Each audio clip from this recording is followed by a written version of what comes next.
thank you. And yes, my hair is literally, well, not my hair, these are braids, but my hair has literally been on fire for the last 11 months. I know that I make it look good, but it's been part and parcel due to a great deal of support of people in this room. So I would be remiss if I did not first say thank you, thank you, thank you to some of my sister superintendents who are in the room, some of my brother superintendents who are speckled around here, my first year institute teachers, supports, etc. And I'm going to take a point of privilege to publicly say thank you and stand in deep gratitude to Ms. Nerlana and Selm, who has held the realm at Rush-Henrietta Public School District, So thank you so much for the support. So this is a conversation about a Zennial journey. So you're probably even asking yourself, who are Zennials? What are Zennials? That's me. I'm a Zennial. 1979 to 1985. My slides are moving much faster than what you all said. And so these are a couple of hallmarks from the Zennial experience. My first conscious memory of social ilks was the LA riots. And then I went through my formative years learning about Mandela, Clinton, Columbine, 9/11. All of those things happened before I even went to college. And that is a hallmarker of my generational identity. We're a micro generation. We have a great deal of context in a very short amount of time. And we're coming into a very interesting time of power and influence and impact. And that is really significant because that determines how we make decisions and how we lead. So this Zennial has a little bit of a story to share. And one of the things I want you all to think about on this journey with me is your identity. So I use Zennial as one of my identity markers, but I have many, many, many more identity markers. Of course, when we're thinking about our leadership, it's an identity-centered leadership. We don't make decisions in a vacuum. We make them through our context. We make them through the way we see the world and how we've experienced the world every single day. And so when you really think about it, I go back to a hallmark in the Zennial experience, The Lion King. It's 30 years old, don't feel bad. But Rafiki asked Simba, he says, "You don't even know who you are. Who are you?" And that is a question that when you're making decisions, you ask all the time. You are thinking about not just one identity marker, but the intersections of all of them, how you show up. And if we want our students to be able to show up authentically, we have to have this conversation because we are leading in complex times. So who am I? First of all, those pencil-thin eyebrows had a chokehold on me in the early 2000s. But I'm an IB World Scholar, proud Chicago Public Schools graduate. I'm a child of educators, born in California, raised in Chicago, note the J's. I'm a Zennial, I'm a Black woman, I'm a queer woman, I'm a mom, I'm a wife, and I live and make decisions through those lenses every single day. And my daughter loves when I come to her school. It's really bizarre, but that must be Gen Z. She loves taking selfies with me, or Gen A rather, actually. And so when we're thinking about the complex times, we have to think about how we need to level up, how we're thinking about our deliberate development during this time. It's on purpose. Therefore, excellence is a standard that we refuse to go below. It's not some aspiration that we have to achieve. We're deliberate in our pursuit of excellence, and we pass that on to our students. So what is complexity to me? How am I anchoring that? I like to use Leahy and Keegan's work. I use the woman researcher's name first, and really thinking about the evolution of adult development.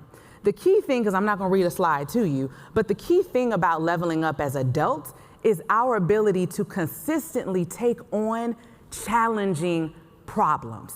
Not just be confronted with them and then think like, damn, that's crazy. Ooh, I wasn't supposed to say damn, I said it again. But it's truly to think about how do we intentionally lead in complex times and pursue complexity. Well, first you're self-aware. Then there's this critical examination that you must do on a daily basis. It's the meso and macro political awareness you must have, your local, national, and even global context, and then a results orientation, looking for impact and aligning to that all the time.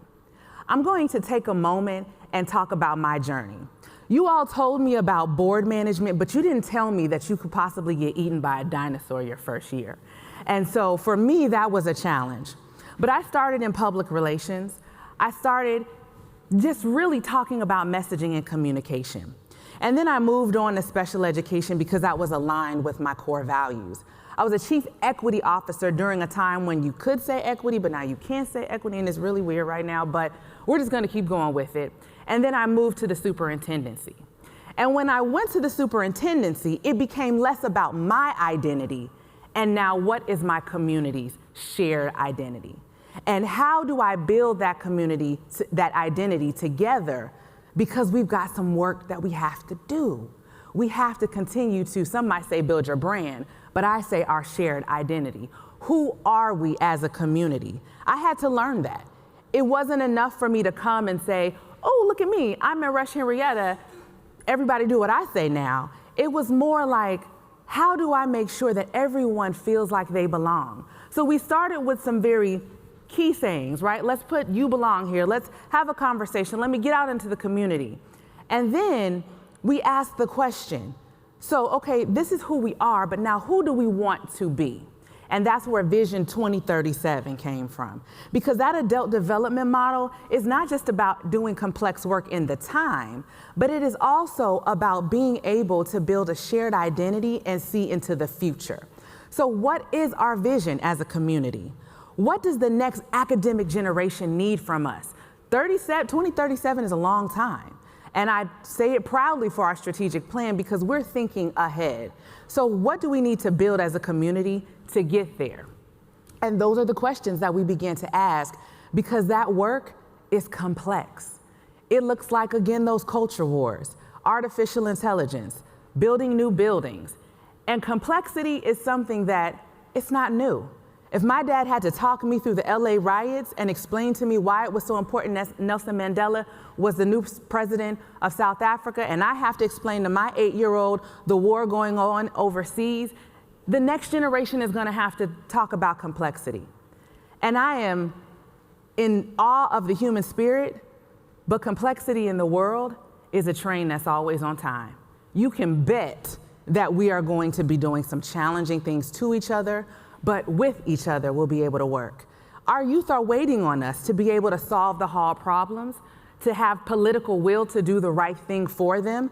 They've got all the fire and no context. I mean, they're ready. We want to march. I'm like, for what? Where? Why? Do you know why? No. And we've got all the context, but we're losing our fire. And that's my challenge. How do we get our fire back to affirm our youth in complex times? See, the Z is capitalized because that's who's in your workforce now.